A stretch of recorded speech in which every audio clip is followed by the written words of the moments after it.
যেটাকে বলে সেটা তৈরি হবে। কিন্তু সেই অসাম্প্রদায়িক রাজ্য কি শেষমেশ পাইলাম? এখন আমাদের উঠতে বসতে কথা শুনতে হয়।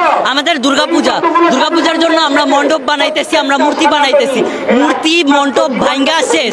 তাছাড়া আমাদের তো ভারতের দালাল, এজেন্ট, আমরা মানে ভারতের পাচাটা লোক, মোদির পাচাটা লোক। অথচ আমরা যখন কোটা আন্দোলন করছি তখন আমরাই এই মোদিকে নিয়ে খারাপ কথা বলছিলাম, অথচ এখন আমাদেরই বলতেছে আমরা মোদির পাচাটা লোক। হিন্দু কি সবসময় ভারতের লোক হয়? মানে ভারত ছাড়া কি হিন্দু আর কোনো জায়গায় ছিল না? তাহলে মানে আর এটা উল্টাটা হইতেছে। বাংলাদেশে পাকিস্তানের যিনি আমাদের মুখের ভাষা কায়রা নিতে চাইছিল তার মৃত্যুবার্ষিকী পালন হয়। বাংলাদেশে এখন কোটা আন্দোলন করে আমরা লজ্জিত। বাংলাদেশকে এতটাই উন্নত করছি যে বাংলাদেশে এখন জিন্নার মৃত্যুবার্ষিকী পালন হয়। পাকিস্তানের সব অত্যাচার ভুইলা গেছে। আমরা এই দেশে জন্মগ্রহণ করছি, এই দেশেই বাঁচবো, এই দেশেই মরবো। আমাদের মাতৃভূমি এটা।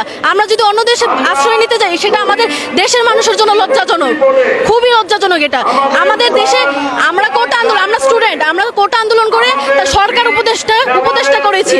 তো তাদের কাছে এই সামান্য একটা দাবি বাস্তবায়ন করা কোনো ব্যাপার না, কিন্তু তারা স্টিল এখনো আমাদেরকে কোনো ব্যবস্থা গ্রহণ করা হচ্ছে না। সব মিথ্যা আশ্বাস দিচ্ছে, যে আশ্বাস বাস্তবায়ন করে নাই।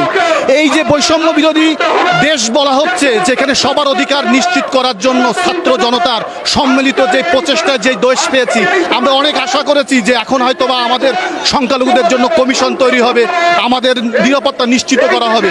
আমি কি বাংলাদেশের নাগরিক না? আমার 14 পুরুষের জন্ম এই বাংলাদেশে, তাহলে আমরা আজকে বঞ্চিত কেন? কত সরকার আসলো আমাদেরকে বলে কথায় কথায় ভারত চলে যেতে। আমার জন্ম কি ভারতে হয়েছে? আমার জন্ম বাংলাদেশে হয়েছে, তাহলে আমি বাংলাদেশ ছেড়ে চলে যাবো কেন? আপনারা বলেন আমার কাছে, সারা পৃথিবীর জাতির কাছে এটা আমার বিচার।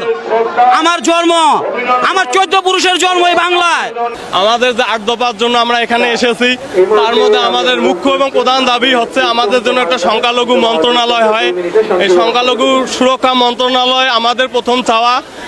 মানে এই সংখ্যালঘু মন্ত্রণালয় বিগত কোনো সরকারেই আমাদেরকে প্রতিশ্রুতি দেওয়ার পরেও কিন্তু বাস্তবায়ন করেনি। আমরা বাংলাদেশে ধর্ম সংকট ব্যাধিতে আক্রান্ত হয়ে আছি। যারা নাকি সংখ্যা গরিষ্ঠ তাদের কর্তব্য হচ্ছে যারা সংখ্যালঘু তাদের সাথে নর্ম ব্যবহার করা। নর্ম ব্যবহার তো দূরের কথা, তারা হাতুড়ের উপরে হামার ব্যবহার করছে। এটা কি কিন্তু ধর্ম না। ধর্ম হচ্ছে সকলকে শ্রদ্ধা জ্ঞাপন করা, সকলের প্রতি নিষ্ঠা জ্ঞাপন করা, সকলকে সেবা করা, সকলের কল্যাণে এগিয়ে যাওয়া, এগুলো হচ্ছে ধর্ম।